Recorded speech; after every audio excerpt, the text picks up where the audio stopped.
Great. Good morning, everyone. How are you doing? Good. It's such a pleasure to be here with you all today. I'm thrilled to be invited to Cary Academy. It's my first time here. As Arm said, I'm Katharine Turner, president and founder of Global Citizen LLC consulting firm, and also adjunct faculty at UNC Chapel Hill in the Gilling School of Global Public Health. So today, I'm excited to have a conversation with you all. Slide, please. And some of our themes today are globalization, fear, love, humility, and leadership, in particular, ethics in leadership. And first of all, I'd like to start off by having us introduce ourselves to each other. Slide. And if you could just turn, I know you all probably know each other, but you may not have had this conversation before. If you could turn to a person next to you and say your name, your pronouns, and your countries of origin.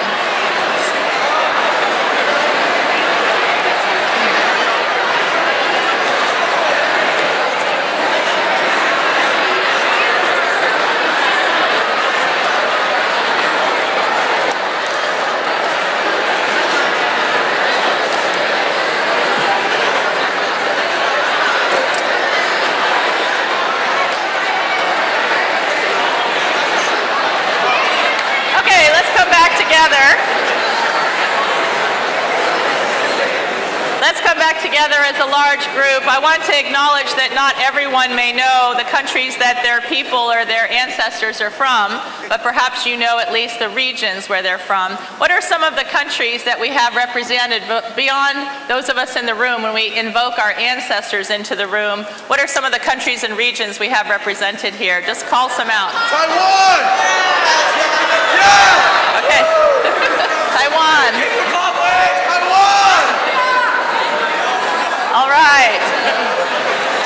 Okay, so as we can see, as we can hear, we have even more diversity than is sitting in the room. We all embody the world, basically, that we represent all of many different countries and regions in the world.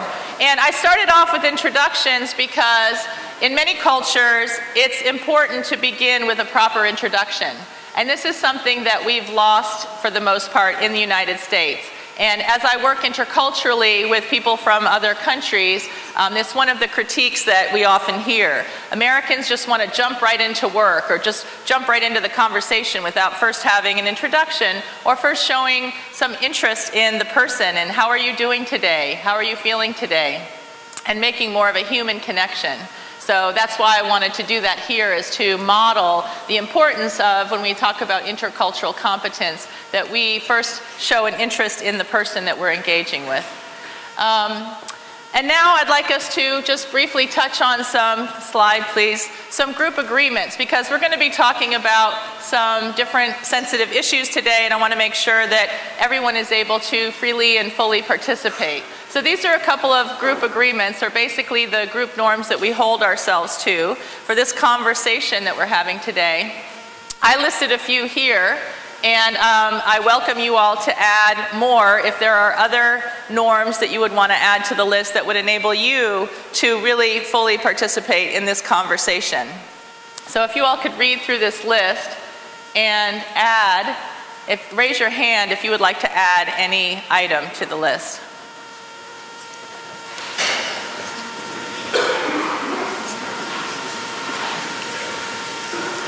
Okay. Anyone would like to add one in order for you to be able to participate fully in this conversation? Okay. If not, can we all agree to hold ourselves to these group agreements? Great. Thank you. And, you know, one of the most important ones, or some of the most important ones, are listening. And that's something, again, that we don't do enough of. If you really observe listening, you'll find that often people are already formulating their response while the other person is talking, which means they're not really actively listening. So we're listening with the intent to learn. That whenever we're engaging with someone else who's different from us, who has a different opinion, that's an opportunity for learning. And we really want to optimize that. And the other is speaking for ourselves. A lot of times you'll hear people say, well, people think, and people know, well, you know, people, who are these magical people that we're talking about? The only one we really know about is ourselves. And so that's why I find it important to use I statements and to speak our own truth, because that's the only truth we can really know. Okay, so next I wanted to ask you all a series of questions. And after I say the statement, if you could stand if this applies to you, and stay seated if it doesn't, okay? And we don't need to talk during it, just stand. But then afterwards, I want to hear from some of you. So the first one, slide please, is I want you to stand if you routinely watch or listen to world news and research places, people, and events that you don't know. If you could stand, and be honest. Be honest. There's no shame. Okay. All right. Thank you. Go ahead and sit down. All right, let's do the next statement. Slide, please. So if you can locate on a map and name the capitals of Brazil, Kenya, Nepal, the Netherlands. No phones, no Googling. Okay. Who's got the microphone? All right, someone come on down. All right. Who would like to come down to the microphone? We'll test your knowledge on the capitals. Okay. There's a microphone here or here.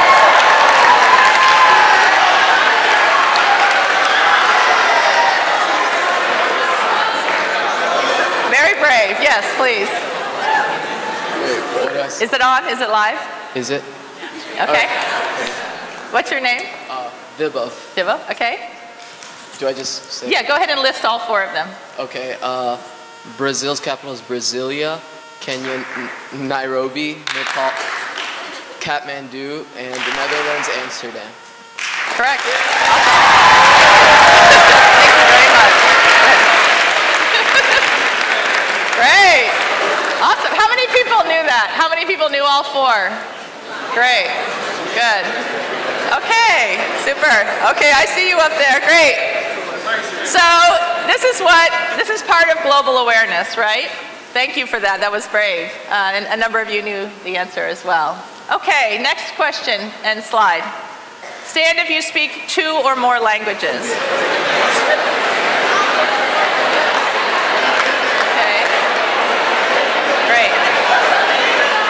Okay, let's go ahead and sit back down.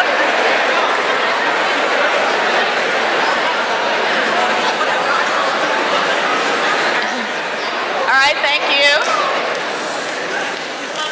And finally, let's have slide, please.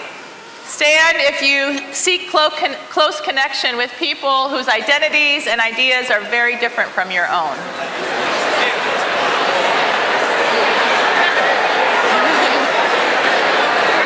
Okay. Almost everybody. All right, thank you. Go ahead and sit down.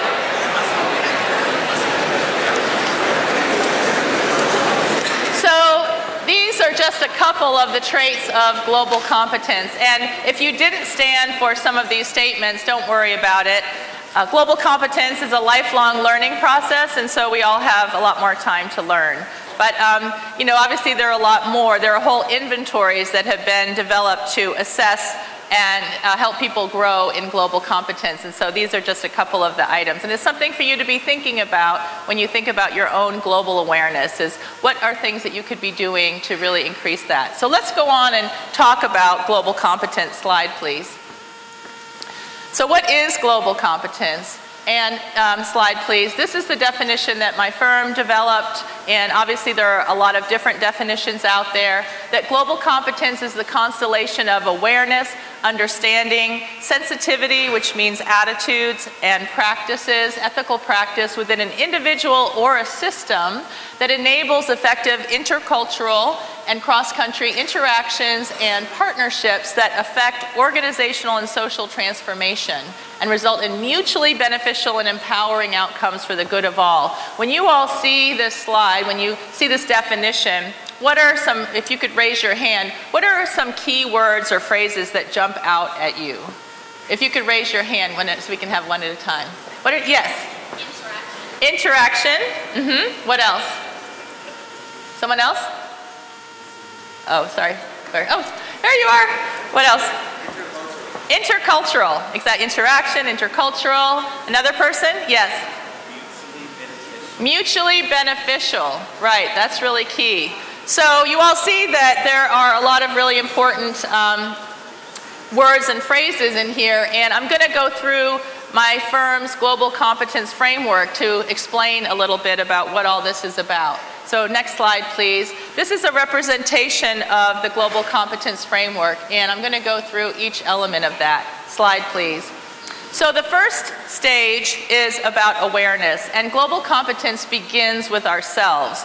We really have to understand who we are in relation to diverse others, and also where we come from. And that was why I asked to have you introduce yourselves by talking about the people, or the places where your people came from. And that's something that not everyone knows. It's something that not everyone necessarily can get a lot of information on. But to whatever degree possible, it's really important to really understand who we are, where we come from, who our people are, and how we came to this place. And that self-knowledge is going to really be essential as you're interacting with people who are similar to and different from you. And so if you haven't already done research in your family about where your family comes from and kind of all the journeys that led to you and to me and to us being in this room together, I highly encourage you to do that research, and especially to interview your family members who are older, and learn as much as you can from them while they're here to impart that to you. Because again, global competence begins with self-knowledge. And you know, there are different thought leaders who have talked about this, but it's important to recognize that we're not alone on this life journey, that we're all interconnected. And Sharon Salzberg, who's a meditation and thought leader, talks about this as a tenet of what's called loving kindness meditation, in that we all matter, everyone matters, we're interconnected. What we do and who we are matters to others, and what others do and who they are matters to us. And what that means is that we all have a relationship with each other and a responsibility to each other. And again, this is an important concept when it comes to global competence.